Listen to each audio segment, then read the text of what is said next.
안녕하십니까, 야담선비입니다. 인생사 세용지 마라. 그 격동의 이야기 속으로 들어가 보시죠. 옛날 호남 땅에 한 무변이 살았습니다. 그는 일찍이 무과에 급제하였는데 물려받은 재산이 많아서 벼슬길에 오르는 것은 누워서 떡 먹기만큼 쉬운 일이다 여기며 해마다 농가 밭을 팔아서는 부푼 꿈을 안고 한양으로 향했습니다. 많은 돈으로 부자들과 친분을 맺고 권세 있는 집안과 사귀었습니다. 하지만 벼슬길을 추천받기는커녕 강교한 무리들에게 이용만 당하고 몇 해를 그렇게 허송세월로 보내다 보니 가산도 점점 줄어들게 되었습니다. 천금의 재산을 탕진하고도 벼슬자리 하나 얻지 못했다며 집안 사람들은 그를 꾸짖고 책망했으며 고을 사람들은 무능한 그를 비웃고 조롱하기 일쑤였습니다. 세상 일이 뜻대로 안 되니 그 무변은 부끄럽기도 하고 또 한편으로는 그저 분통이 터질 뿐이었습니다. 남은 농가밭을 다 팔아서는 다시 한양으로 올라가는데 만약 이번에도 벼슬을 얻지 못하면 궁궐 앞에 뼈를 묻을 비장한 각오로 길을 재촉합니다. 충청도 경계에 이르렀을 무렵 날이 저물어 버리고 억수 같은 비가 쏟아지기 시작합니다. 아직 주막이 있는 곳까지 가려면 한참이나 남았는데 무변은 급히 한 외딴 민가로 들어가서는 하룻밤 묵어 가기를 청합니다. 간단히 저녁을 먹고는 그 집 주인과 이런저런 이야기를 나누고 있었는데 갑자기 여인의 통곡 소리가 들려오는 겁니다. 너무나도 처절한 울음소리에 놀라 주인에게 그 연유를 물어보니 몇 해 전 이곳 산골에 한 양반 집안이 내려와 살기 시작했습니다. 노부부에게는 아들과 딸이 있었는데 너무 가난해서 남의 집 날품팔이를 해서 겨우겨우 버티며 지냈습니다.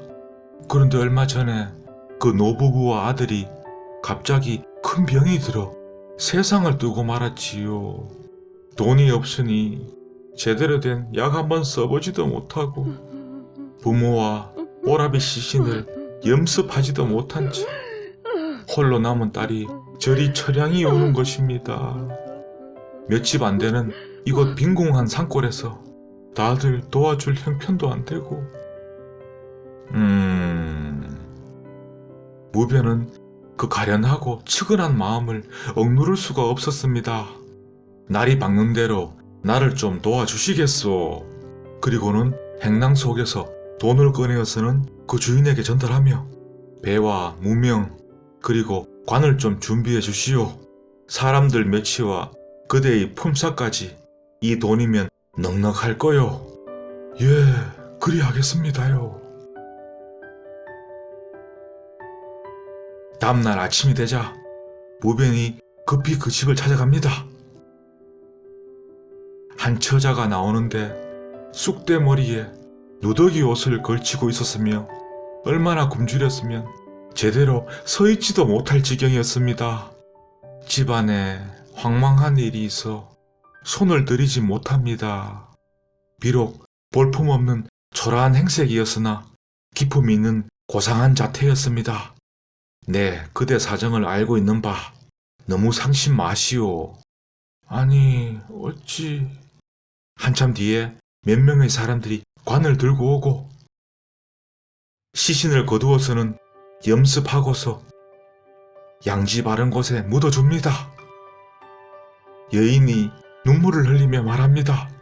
이 은혜를 어찌 갚을 수가 있단 말입니까? 그나저나 살아갈 방도는 있는 게요.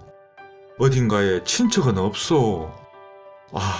먼 고을에 제 외가가 있지만 여자 혼자 몸으로 그곳까지 갈 수가 없답니다. 대인의 은덕으로 이렇게 부모님과 오라비의 장례까지 치렀으니 이제는 여기서 죽는다 한들 예안이 없습니다. 죽다니요. 돌아가신 부모님을 생각해서라도 더 모질게 살아야지요. 내가 데려다 주리다. 허나 이런 몰골로 외가로 들어갈 수는 없으니 그리고는 옷까지도 사서 챙겨주고 가마꾼을 사서는 며칠 길을 제쳐가여 먼 고을 외가에 데려다 줍니다.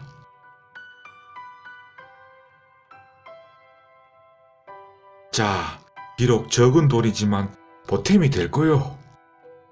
이 돈은 받을 수가 없습니다. 하지만 돈을 여인 앞에 두고서는 호련히 떠나는 무변. 아, 나으리. 여인이 외쳐보지만 무변은 뒤돌아보지도 않고 떠나갑니다. 자, 그렇게 다시 길을 제쳐가요 한양에 입성하는데 내 기필코 이번에는 굳은 다짐을 하며 큰 주막에 여장을 풀고서는 다음 날부터 다시 한양 땅 이곳저곳을 누비는데 도무지 궁궐과는 연이 닿지 않습니다.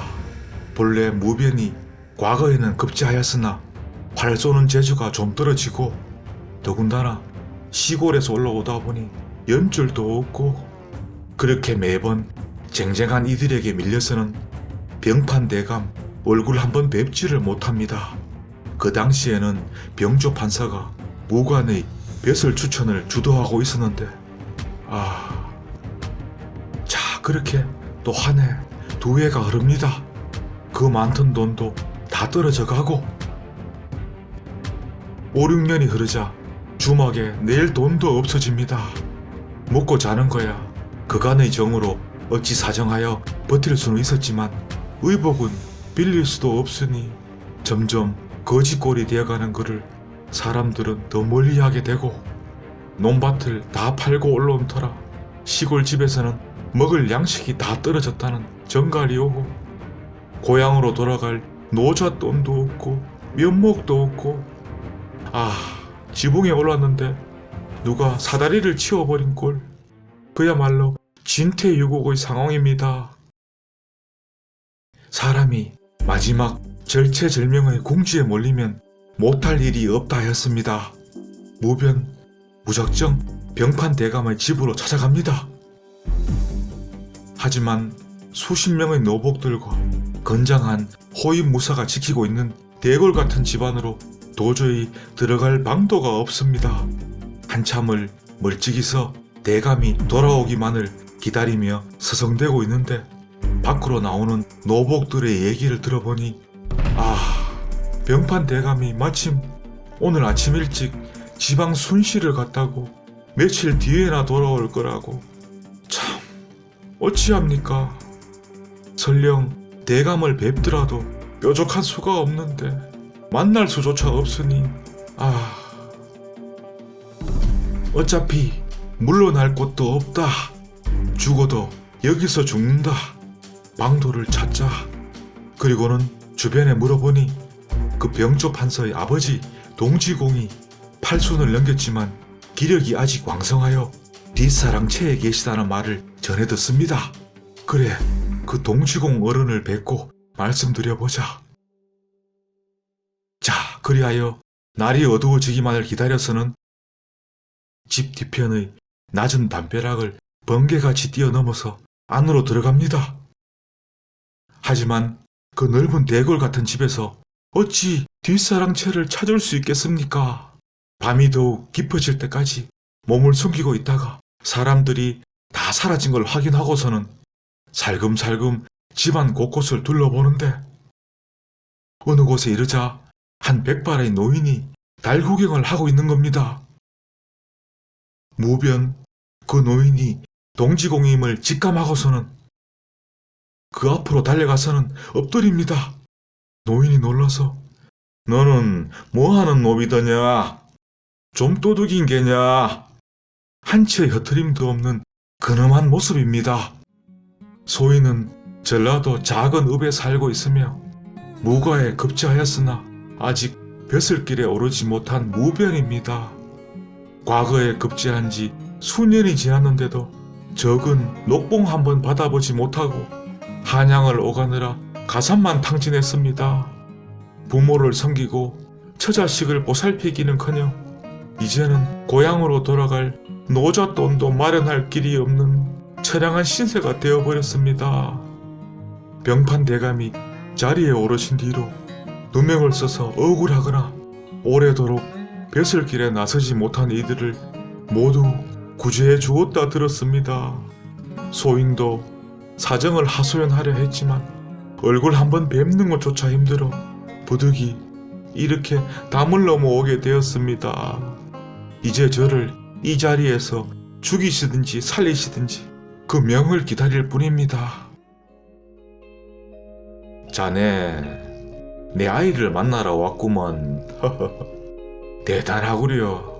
얼마나 절박했으면 이 밤에 담을 다 넘어오고 마침 적적하고 무료하던 터였는데 들어가서 같이 한잔 하시려나?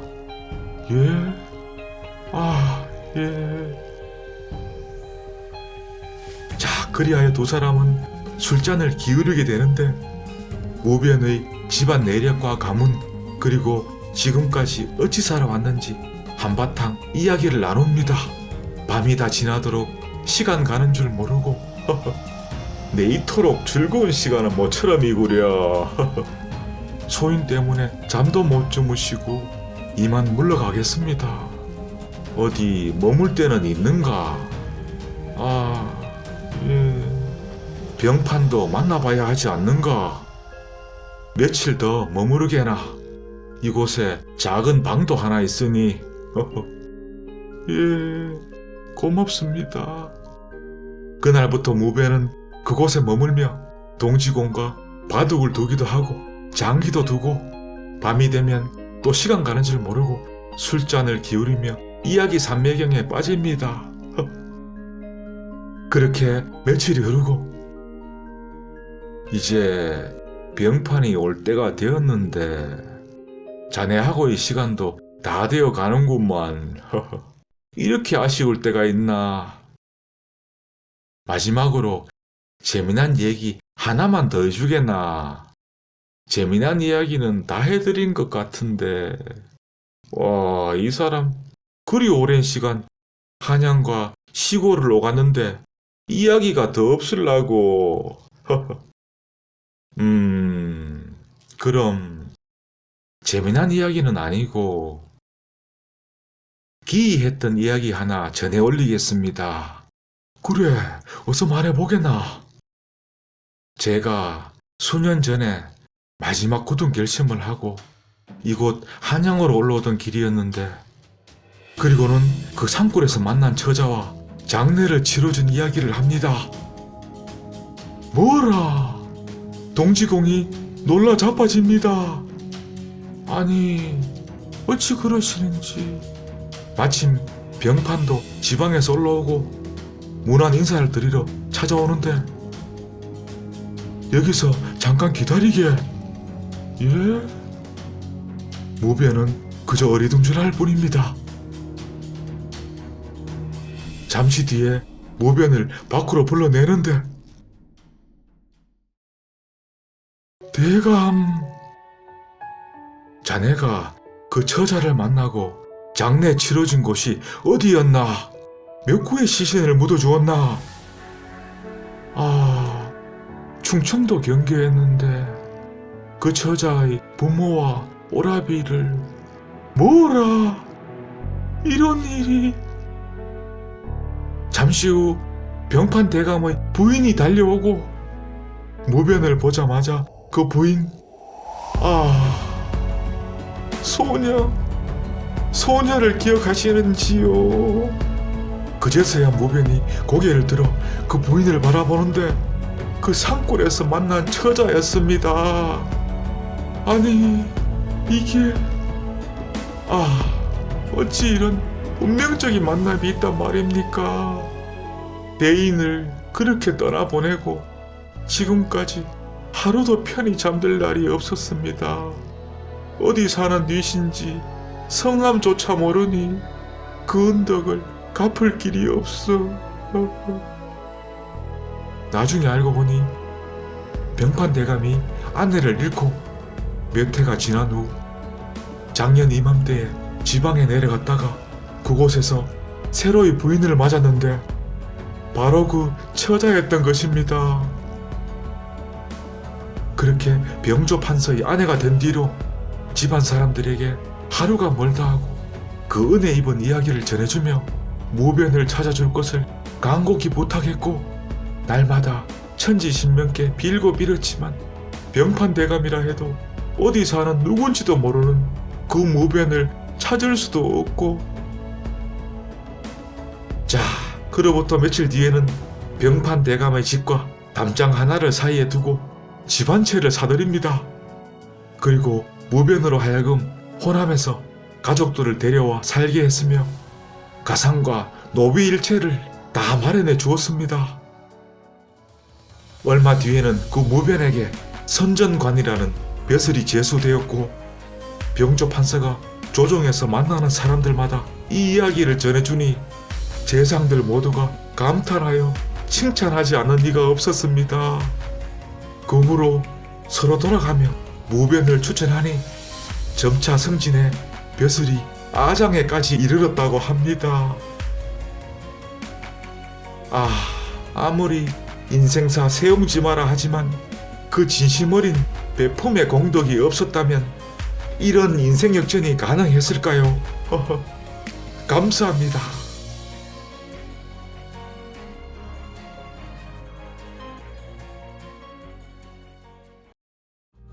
의로운 사람과 도둑 이야기라?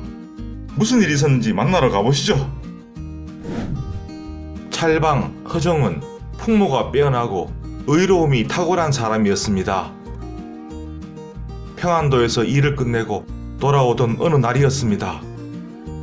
새벽 일찍 출발해서 달려왔던 터라 시장하여 주막으로 향하던 길이었는데, 길 옆 풀숲에 떨어져 있던 사슴 가죽 주머니를 보게 됩니다. 주워서 열어보니 300냥 정도의 돈이 들어있는 겁니다. 허정은 그 돈을 싣고서 주막으로 갑니다.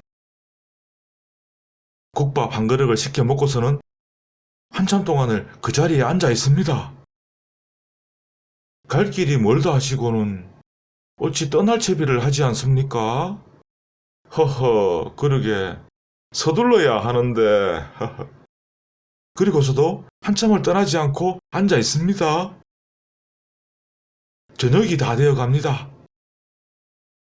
안 되겠소. 묵어 갈 방은 있는 거요. 그럼요. 방에서 쉬고 있을 터이니 혹시나 사슴 가죽 주머니를 찾는 이가 있거든 알려주시오. 그로부터 또 얼마의 시간이 흘렀는데 한 건장한 남자가 말을 타고 오는 겁니다. 그리고는 급히 주모를 찾아서는 사슴 가죽 주머니에 대해 말합니다. 주모가 얼른 그 사람을 방으로 안내하는데 몹시 다급한 기색으로 나리께서 그 가죽 주머니를 가지고 계신지요? 그렇소. 어찌된 영문이요? 그 주머니에 300냥 정도의 돈이 들어있습니다. 급히 말을 달리느라 떨어뜨려 잃어버린 줄도 몰랐습니다. 말을 돌려서 돈을 찾으러 오던 길이었는데 혹시 돈을 주운 이가 이 주막에 있을까 해서 들러봤습니다. 허허. 자, 여기 있어. 내 혹시 몰라 떠나지 않고 기다렸는데 이제야 마음이 편해졌구만. 나리 송구하옵니다. 사례라도 해야. 내 만약 이로움을 챙기려 했다면 이 주머니를 가지고 벌써 떠났지 자네를 기다렸겠나. 군자의 도리는 그게 아닐세. 어서 가지고 가게. 나리. 그리고는 통곡을 하는 겁니다. 어허, 대장부가 어찌 이러는 것이오. 소인을 받아주십시오. 나리의 종이 되어 평생을 살아가겠습니다. 이 사람 당연한 일을 한 것을 식솔들이 기다리겠소. 빨리 돌아가시오.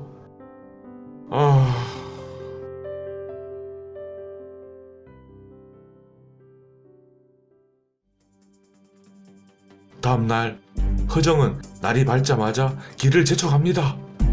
늦어진 일정 탓에 지름길인 험난한 산길을 택하여 달려가는데 어느 골짜기를 지나가려던 찰나 올가미 밧줄이 날라오고 꼼짝없이 산적들에게 잡히는 신세가 되어버립니다. 이를 어찌합니까? 그런데 잠시 후 한 남자가 말을 타고 쏜살같이 달려옵니다. 어젯밤 사슴 가죽 주머니 그 사람이었습니다. 두목으로 보이는 이에게 다가가서 무언가를 말합니다.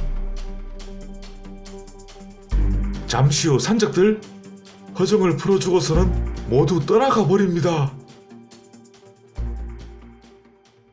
그 남자 허정에게 다가와서는 나리님 놀라셨지요. 이들 무리는 제가 한때 몸담았던 도적대입니다. 오래전에 장가를 들면서 이 생활을 청산했는데 하지만 살림이 궁핍해지고 식구들 먹을 양식이 다 떨어지다 보니 해서는 안 될 일을 하고 말았습니다. 전날 찾아주신 그 돈은 제가 어느 부잣집에서 훔친 돈이었습니다. 대인 군자이신 나리님께서 그 돈을 돌려주려 한나절이나 기다리시고 어떤 사심도 없이 무심코 돌려주시는 그 모습에 저는 짐승만도 못한 사악한 인간임을 깨닫게 되었습니다. 나리님의 종이 되어 평생을 받들고자 청을 드렸지만 허락치 않으셔서 부득이 이렇게 몰래 따라온 것입니다. 그 훔친 돈은 어젯밤에 돌려주었습니다. 부디 저희 청을 이제는 받아주십시오. 허허, 나도 자네에게 큰 신세를 졌으니 그리하도록 하게나. 자, 그리하여 그 남자는 식솔들을 모두 데리고는 허정의 집으로 들어갔으며 그 누구보다도 성실히 일하였습니다. 또한 허정이 가는 곳이라면 어디라도 함께 동행하여 그를 지켜주었기에 먼 훗날에는 허정이 가장 아끼고 신이 많은 사람이 되었다 합니다. 참으로 은혜를 베푸니나 그 은혜를 저버리지 않고 사람으로 다시 태어나 은혜를 갚으니 모두가 존경스럽습니다. 감사합니다. 이번 시간에는 다들 잘 아시죠? 암행어사 박문수에 관한 이야기인데요. 자, 함께 보러 가시죠. 어사 박문수가 지방의 여러 읍을 돌아보고 있었는데 그만 날이 저물어 버리고 맙니다. 인근에 주막도 보이지 않고 하루 종일 먹지도 못한 터라 허기진 배를 움켜쥐고서는 급히 한 외딴 민가로 들어가는데 16살쯤으로 보이는 젊은이가 마당으로 나옵니다. 지나가던 길손인데 하룻밤 묵어 갈 수 있겠소. 그리고 몹시 시장에서 그러니 밥 한 끼만 부탁하오. 묵어 가실 수는 있지만 집이 빈궁하여 오늘은 밥을 짓지 못했습니다. 허허, 이를 어찌한다. 그리고는 함께 방으로 들어가서는 잠시 앉아 쉬고 있는데 그 젊은이 처량한 표정으로 무언가를 망설이더니 작은 종이 봉지를 꺼내 들고는 옆방으로 갑니다. 어머님, 길손이 오셨는데 몹시나 시장한 모양입니다. 굶주린 사람을 어찌 두고 볼 수만 있겠습니까? 이것으로라도 밥을 지어 대접하겠습니다. 그러면 네 아버지 재산은 어찌 지내려 하느냐? 제가 또 마련해 보겠습니다. 잠시 뒤 다시 들어오는 젊은이. 박문수가 그 연유를 물어보자 제 아버지 기일이 얼마 남지 않았습니다. 조금 남아있던 쌀로 제사를 지내려 따로 남겨둔 것입니다. 하지만 배고픈 손님을 그냥 두고 볼 수는 없는지라 잠시만 기다리시지요. 허허허. 비록 반찬이라고는 간장 한 종지와 나물 무침이 다지만 배가 너무나 고팠던 터라 꿀맛 같은 식사를 합니다. 이거 참 면목이 없구려. 허허, 무슨 말씀을. 손님을 이렇게라도 대접할 수 있어 다행입니다. 과거 시험 준비를 하는 거요. 네, 머리가 나쁜지 책 내용이 도무지 이해가 되지 않습니다. 진사 양반이었던 아버님이 일찍 세상을 떠나시고 어머님도 병을 얻어 거동을 못 하시는데 저까지 일이 못 나서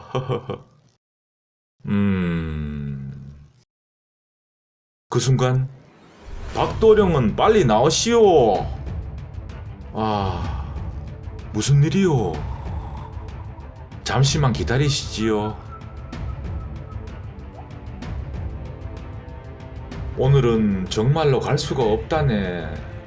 손님이 오셔서. 그럼 내일 일찍 들어오시오. 이방 어른이 단단히 벼르고 있으니.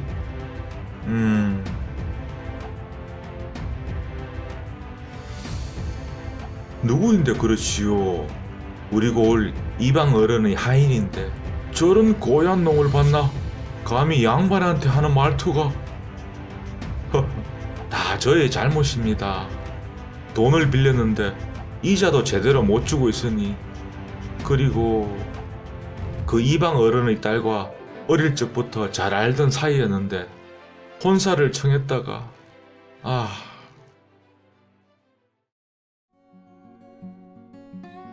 과거 시험 준비는 잘하고 계시는 거예요. 책만 펼치면 그대 얼굴이 그려지니 큰일이요. 그럼 아버님께 먼저 청을 드려보아요. 뭐라? 몰락한 양반 집안의 빈털터리 주제에 감히 우리 딸을 넘보다니 내 놈이 미치지 않고서야. 어허, 그 말이 심하지 않소. 내 비록 지금 사정은 이러하나 엄연히 어르신보다 문벌 높은 양반이거늘. 그래, 잘난 양반 놈아. 그러니 잘난 양반 댁과 혼사를 논하지 않고 왜 여기를 왔냐 이놈아. 그리고 빌려간 돈은 언제 갚을 거냐 이 잘난 양반 놈아. 그날부터 자기를 무시하고 감히 통혼했다고 이렇게 매번 저를 끌고 가서는 동네방네 돌아다니며 이 거지 양반이 글쎄 감히 내 딸을 넘본다네 그려. 그렇게 온갖 모욕을 주고 있습니다. 내일은 내가 찾아가 보리다. 그대는 나서지 말고 있으시오. 그리고 박도령이라 부르던데. 그리고는 그 성을 물어보니 같은 종씨였습니다. 내가 그대의 삼촌뻘이구만. 자, 다음날 아침 고을 이방 집 앞. 그래, 알아는 봤느냐? 이놈 이거 물려받은 재산이 워낙 많아서 이 고을 사람들 중에 여기서 돈을 빌리지 않은 사람이 없답니다. 다들 급전으로 빌리다 보니 이자도 곱절로 받았다 합니다. 알았다. 너는 네 길로 관하로 달려가서 의사 출두를 알리거라. 그리고는 이방의 집으로 들어갑니다. 뉘신지 난 박동 대신에 찾아온 숙부이다. 이방은 어디 있느냐? 어떤 미친놈이 아침부터 난리더냐? 박도령 숙부라는 이가 찾아왔습니다요.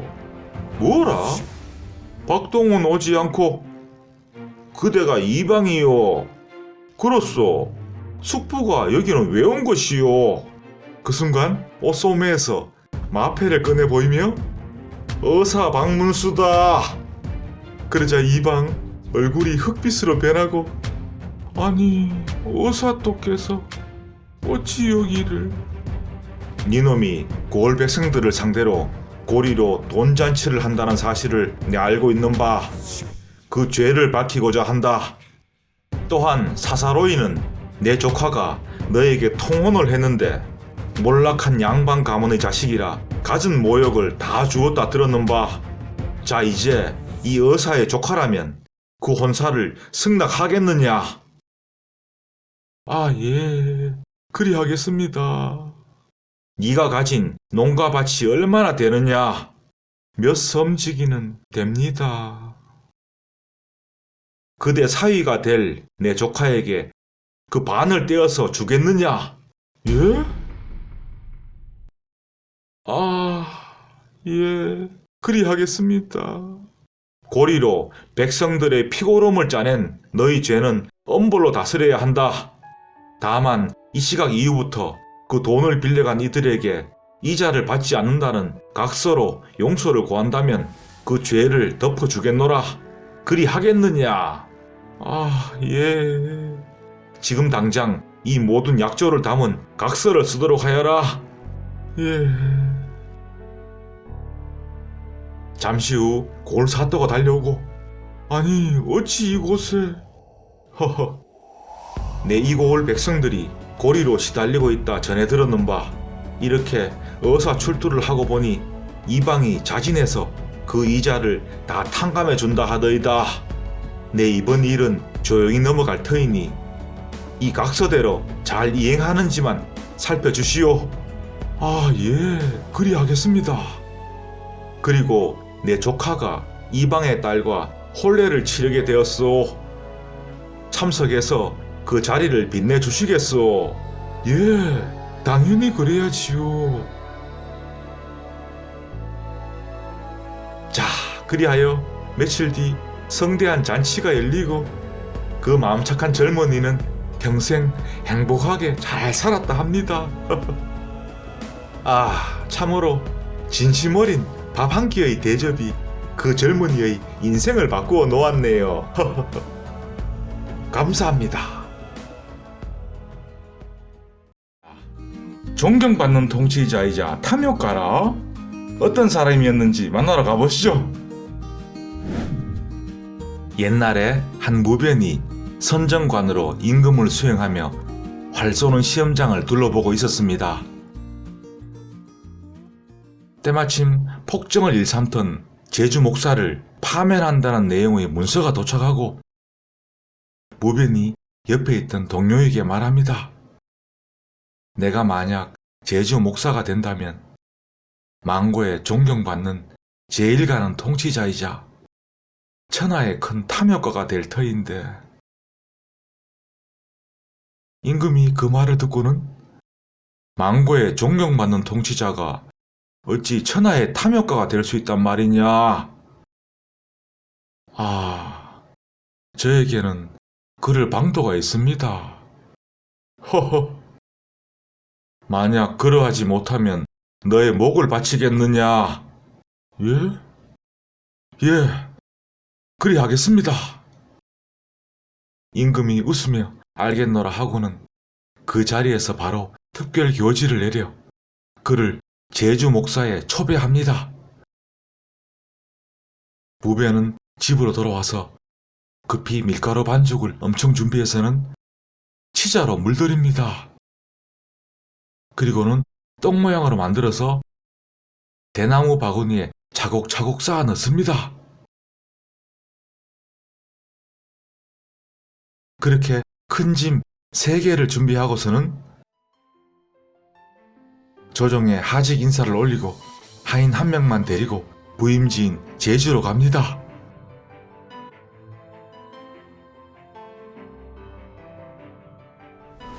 무변이 제주 목사로 임기를 시작하고 난 뒤부터 아침 저녁 밥 말고는 술 한 잔도 바치지 못하게 했으며 제주목 관하창고에 남은 것이 있으면 모두 잘못된 폐단을 고치는데 쓰도록 하였습니다. 고을에서 나는 토산물은 그 어떤 것도 취하지 않았으며 어디에도 치우치지 않고 공평하게 소송을 처리하였습니다. 그렇게 1년이 지나니 아정과 백성들 모두가 무변의 선정을 칭송하며 공경에 맞이 않았습니다. 고을이 생겨나고서 처음에 있는 청백리라 우러러보며 그가 명령하면 따라 행하고 금지하면 그만두니 경내가 다 편안해졌습니다.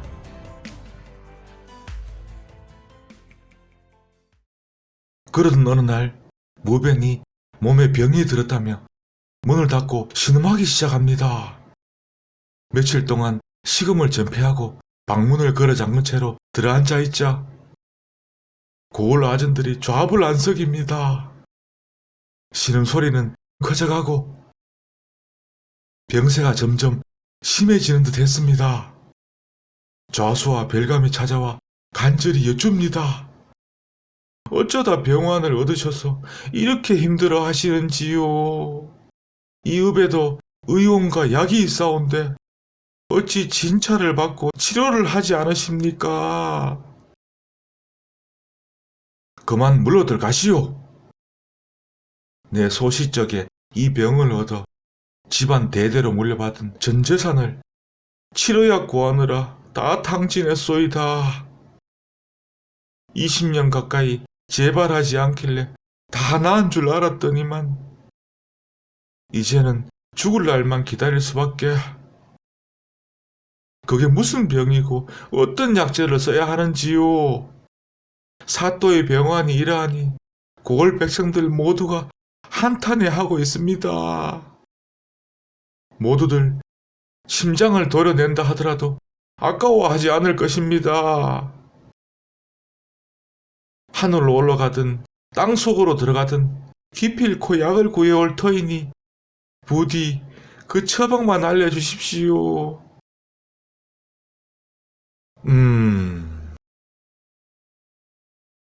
이 병은 단독이고 치료약은 우황이요.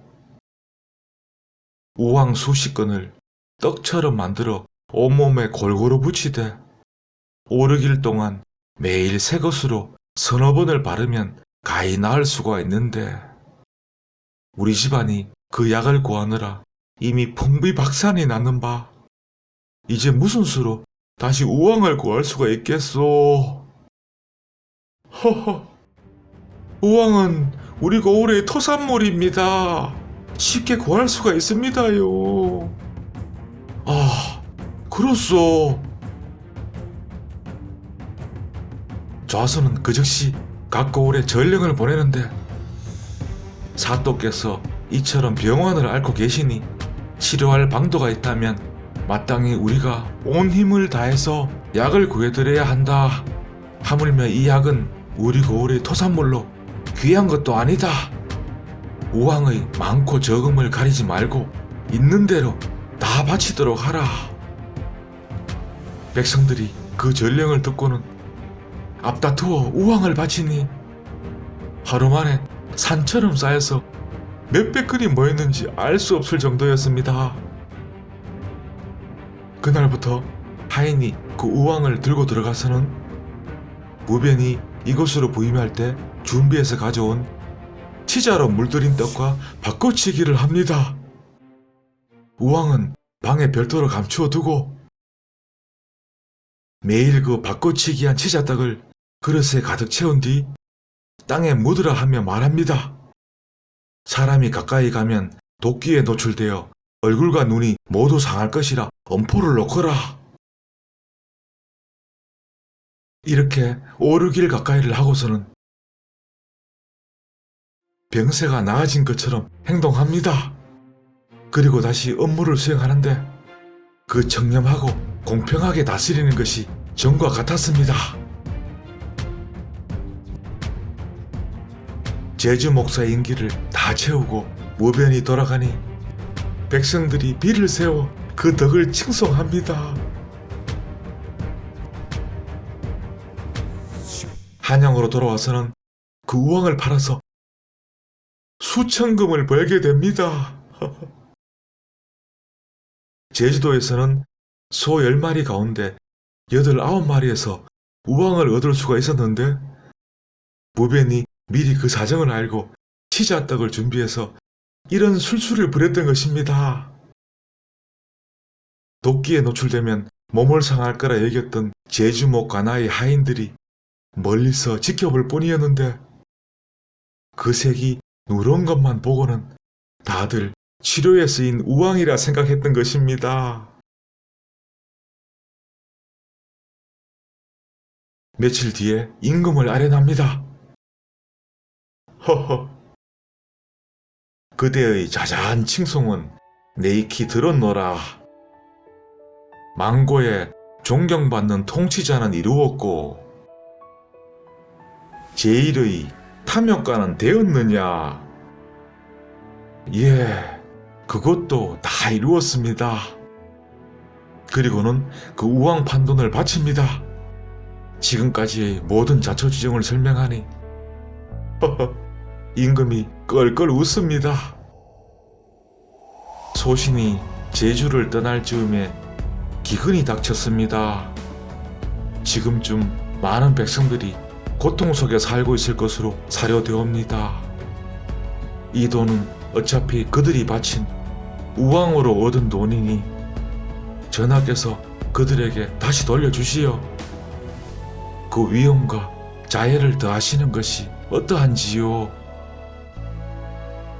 허허, 이 사람 대단하구만. 그리하도록 하겠네. 그래도 고생한 자네 몫은 있어야겠지. 저만큼은 가져가게. 성은이 만극하옵니다. 그 돈만으로도 무배는 부자가 되었으며 벼슬길 그 숭숭장구하는 모습은 눈앞에 선하시지요. 아, 참으로 존경받는 통치자, 존경받는 부자들을 늘 소망해 봅니다. 감사합니다.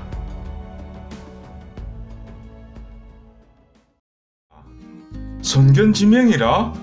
무슨 일이 있었는지 보러 가시죠. 재상 이동고의 가문은 대대로 한양 도성 안에 살면서 많은 권력과 재력을 누리고 있었습니다. 그 집안의 드넓은 농장을 관리하는 청지기 중에는 피시성을 가진 사람이 있었는데 여러 해 동안 일을 시켜도 언제나 조심하여 문제를 일으키지 않았기에 재상 대감은 그를 무척이나 아꼈습니다. 청지기 피씨 또한 타고난 성실함으로 비록 신부는 대감댁의 노비이지만 그 인근에 살면서 전장묘를 내고도 농작물 수확량이 늘 많았기에 그리고 넓은 농장을 관리해준 품삯까지도 받으니 많은 재물을 모을 수 있었습니다. 피씨에게는 외동딸이 있었는데 어느 날 대감에게 아뢰입니다. 날이 제 딸아이 홍기가 찼는데 내릴 사위를 얻어 말년을 의탁하려 합니다. 사위감 얻는 일은 오로지 나리의 분부만 따르겠습니다. 알았네.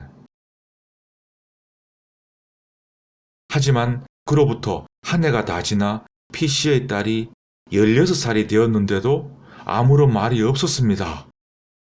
그러던 어느 날 대궐에서 돌아온 대감이 급히 피씨를 불러 말합니다. 오늘 드디어 자네 사위감을 찾았네.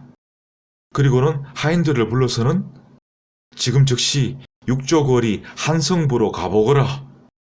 그 앞에 가만히를 덮고 앉아있는 젊은이를 무슨 수를 써서라도 데려와야 하느니라. 하인들이 달려가 보니 과연 한 남자가 거짓골로 앉아있었는데 재상대감의 명의라며 집으로 데려가려 했지만 꿈쩍도 하지 않는 겁니다. 대감 어른이 무슨 일로 나를 찾는단 말이오? 일 없소. 한참을 실랑이를 벌이고 나서야 겨우 그 젊은이를 집으로 데려올 수 있었습니다. 너는 아내를 얻고 싶지 않느냐? 관심 없습니다. 대감이 여러 번 설득시키고 권하자 그제서야 마지못해 수긍을 합니다. 피씨가 그 모습을 옆에서 지켜보고 있었는데 더벅머리에 남노한 거지로밖에 보이지 않는 그놈에게 청을 드리고 있는 대감을 이해할 수가 없었습니다. 나를 따로잡지 말고 바로 내일 혼례를 올리도록 준비하시게. 아니면 이 사람을 잃을 것이야. 피씨는 너무나 괴이하다 생각했지만 감히 대감의 명의라 거역할 수도 없고 다음날 바로 혼례를 올리게 됩니다. 그렇게 아내를 얻고 난 뒤에는 그 사위 문 밖으로 한 발자국도 나서지 않고 밤낮 없이 잠만 자는 겁니다. 사위의 그런 모습을 보고는 피씨 속이 터질 지경입니다. 집안 사람들이 그를 비웃고 게을러서 아무 쓸모없는 놈이라 욕을 쏟아 부어도 조금도 신경 쓰지 않았습니다. 그렇게 3년이 지난 어느 날이었습니다. 그날따라 사위는 일어나자마자 세수를 하고 옷차림을 바르게 하고는 누군가를 기다립니다. 자네, 오늘은 무슨 일로 빗질을 하고 세수까지 했는가? 오늘 재상 어른께서 찾아오실 겁니다. 말이나 다를까 얼마 후 대감이 급히 찾아와서는 그 사위의 손을 잡고는 방으로 들어갑니다. 앞으로 일어날 병고를 어찌해야 한단 말이냐. 천운이니 어떡하겠습니까? 그래도 너는 여기 처가 식구들을 구시할 것이니 그때 반드시 우리 식구들도 함께 구해주어야 한다. 너만 믿는다. 그리하겠습니다. 이야기를 마친 대감이 떠나가자 집안 사람들은 모두 어리둥절할 뿐입니다. 뭔가 비범한 사람일 거라 생각하며 그 대접도 달라집니다. 며칠이 흐른 어느 날 저녁, 피씨가 대감 댁에서 돌아와서는 방으로 들어가려 하는데 급히 사위가 말합니다. 장인어른, 지금 바로 대감 댁으로 가셔서 임종을 지키셔야 합니다. 그게 무슨 말인가? 나리께서는 저녁 진치도 잘 드시고 손님들과 이야기를 나누고 계셨는데 빨리 가셔야 합니다. 어서요. 피씨는 의심스럽기도 하고 괴이하다 생각했지만 마지못해 대감댁으로 가봅니다. 문 밖으로 대감의 기침 소리와 가래 끓는 소리가 들려옵니다. 급히 아래고는 방으로 들어가는데 자네가 다시 어쩐 일인가? 사위가 황급히 가보라고 해서 어찌 잠깐 사이에 병환이 일이 위급해졌습니까? 대감의 아들도 급히 달려오고 자네 사위는 앞을 내다보는 재주를 가진 위인이야. 너희 모두는 그가 하는 말이라면 무조건 따라야 하느니라. 꼭 명심하거라. 그리고는 세상을 하직합니다.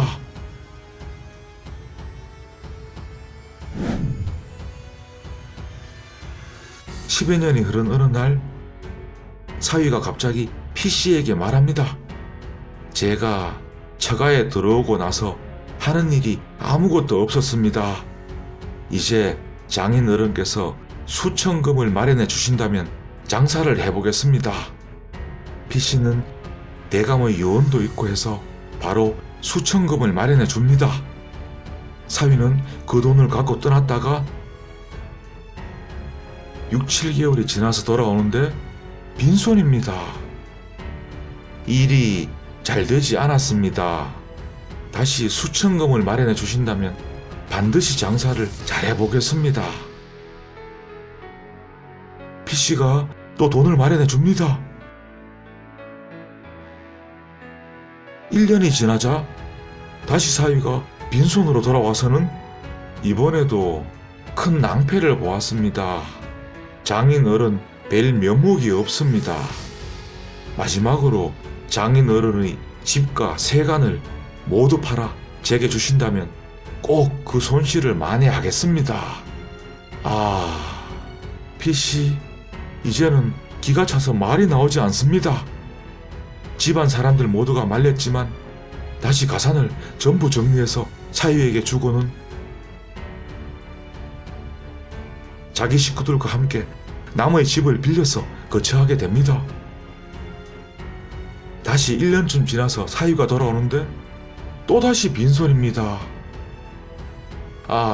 이번에는 더 큰 낭패를 당하여 주신 돈 모두를 잃었습니다. 부디 대감님 댁 아드님을 만나게 해주십시오. 대감의 아들을 만났어도 다시 수천금을 청하였고 그 아들 역시 아버지의 유언에 따라 아무 말 없이 돈을 마련해 주었습니다. 또 한참의 시간이 흐른 뒤 돌아와서는 그 아들에게 이제 거의 성사되어 가는데 돈이 다 떨어졌습니다. 대감댁 집과 논밭을 모두 정리해서 돈을 마련해 주십시오. 모두들 기가 차고 어이가 없었지만 이제 뭐 이 지경까지 왔으니 이판사판입니다. 집안 전 재산을 다 정리해서는 돈을 전해줍니다. 아, 어찌 되는 걸까요?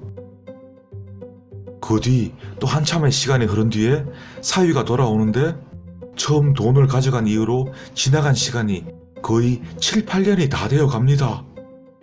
양가의 재산을 모두 탕진했습니다. 이미 일이 이 지경이 되었으니 여기 한양에서는 살 수가 없지 않습니까? 제가 시골에 작지만 거처 두 곳을 마련해 놓았으니 그곳에서 생계를 도모하는 게 어떠한지요? 뭐 다른 방도가 없습니다. 두 집안 모두 빈털터리가 되었는데. 자, 그리하여 양가의 식구들은 모두 그 사유를 따라갑니다.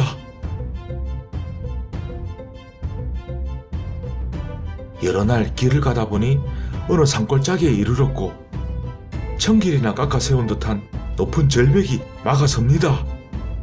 길도 끊어져 버리고 양가 식구들은 서로 바라보고 눈물만 흘릴 뿐입니다.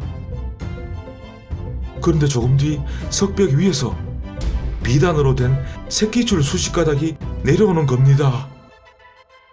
양가 사람들이 새끼줄로 몸을 동여매고 조심하여 그 위로 올라가 보니 산 뒤편으로 넓은 들판이 펼쳐져 있고 수십 채의 집과 함께 곡식들이 풍성히 자라고 있는 것입니다. 거의 조그만 골 하나에 무릉도원이 따로 없었습니다. 일행은 기와집 두 군데에 각기 나누어 거처했는데 쌀을 비롯한 곡식은 물론 비단 이불이나 그릇 등 생활에 필요한 모든 것이 갖추어져 있었습니다. 나중에 자초지종을 들어보니 양가 집에서 가져온 돈으로 사람들을 사서는 이곳에 땅을 다지고 집을 지었으며 곡식을 심어 그 삶의 터전을 차곡차곡 만들어 놓았던 것입니다. 그리고 몇 해가 지나자 임진왜란이 발발합니다. 한양이 함락되어 궁이 불타고 수많은 백성들이 도륙당하는 전란 속에서도 그곳 산속 깊숙한 곳까지는 화가 미치지 않았습니다. 그 후로 8, 9년이 지나고 전란이 끝나자 대감의 아들네 식구들은 산을 벗어나서 충주 땅에 정착하였는데 그때도 그 사위가 모든 가산을 다 마련해 주었다 합니다. 피신의 식구들은 그 후로도 그곳 무릉도원 같은 산속에서 머물렀는데 자식들이 번성하고 평생 먹고 살 걱정 하나 없이 행복하게 잘 살았다 합니다. 그 사유의 성견지명이 참으로 대단할 따름입니다. 하지만 무엇보다도 허름하고 남루한 비록 비천한 사람일지라도 그 사유가 지닌 재능을 알아본 대감의 안목이야말로 제일이었겠죠. 감사합니다.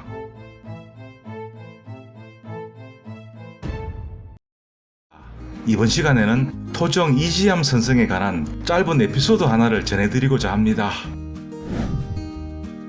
이지암은 어려서부터 총명하여 천문, 지리, 의학, 복서, 술수 등 학문에 밟지 않는 곳이 없었습니다. 앞날의 일도 미리 알았으니 세상 사람들은 모두 그를 신인이라고 불렀습니다. 관직에는 나아가지 않고 생애 대부분을 마포 강변의 흑담 운막집에서 청빈하게 지냈는데 그 때문에 토정이라는 호가 붙었습니다. 가끔 팔도를 유랑하며 헐벗고 굶주린 백성들을 만나게 되면 그 앞날을 내다보는 신이한 기술로 장사를 하여 번 돈으로 곡식을 사서는 그들에게 다 나누어 주곤 했습니다. 인생 느지막이에는 초야에 묻힌 선비를 첨가하는 유일로 육품직을 제수받아 포천 현감과 아산 현감직을 역임하였는데 거린청을 만들어 굶주린 백성들을 구휼하는 등 언제나 힘없는 약자들을 생각하고 위하는 참선비로 살았습니다. 젊은 시절 이지암의 마포 강변 운막집은 아침 저녁 끼니를 이어갈 수 없을 정도로 가난했는데 하루는 그의 부인이 슬픈 표정으로 말합니다. 세상 사람들은 모두 당신이 신이한 기술을 갖고 있다 하는데 우리 집에서는 양식이 다 떨어져 곧 아궁이 불이 꺼지게 생겼습니다. 어찌하여 그 신술로 이 궁핍함을 해결해 주지 않는 겁니까? 이지암이 웃으며 말합니다. 부인이 그렇게 말하니 내 마땅히 나서야겠구려. 그리고는 여종에게 녹그릇 하나를 가져오게 합니다. 이 그릇을 가지고 경영교 앞으로 가면 한 노파가 있을 것이다. 그녀가 한 양을 주고서라도 그릇을 사려 할 것이니 네가 그릇을 팔고 오너라. 여종이 그곳으로 가보니 과연 한 노파가 황급히 그릇을 차려 했습니다. 여종은 그릇을 팔고서는 돈 한 양을 받아옵니다. 이 돈을 가지고 다시 서문박 시장에 가면 대삿갓 쓴 사람이 급히 수저를 팔려 하고 있을 것이다. 그 수저를 사오거라. 여종이 또 가보니 과연 그 말대로였습니다. 한참 뒤 수저를 사왔는데 은수저였습니다. 이제 이 은수저를 가지고 경기 가명 앞으로 가면 방금 다른 은수저를 잃어버린 어느 대감집 하인이 같은 모양의 은수저를 구하고 있을 것이다. 이걸 보여주면 15양은 충분히 받을 수 있을 테니 가서 팔고 오너라. 이런 모양이 똑같구먼. 대감이 쓰시던 수저를 잃어버려서 정말 큰 낭패를 볼 뻔했는데. 돈 15양을 받아오자 이지암은 그 돈에서 한 양을 내어주며 맨 처음 녹그릇을 팔았던 경영교 앞으로 가면 다시 그 노파가 녹그릇 산 것을 물으려 할 것이다. 돈을 돌려주고 녹그릇을 받아오거라. 에구, 그릇을 잃어버린 줄 알고 급히 똑같은 그릇을 샀는데 조금 전에 그릇을 찾아서 산 것은 도로 모르려 하는데. 그리하여 이지암은 가져온 원래 자기네 녹그릇과 남은 돈 14냥을 부인에게 건네줍니다. 호호, 조금만 더 만들어주시지.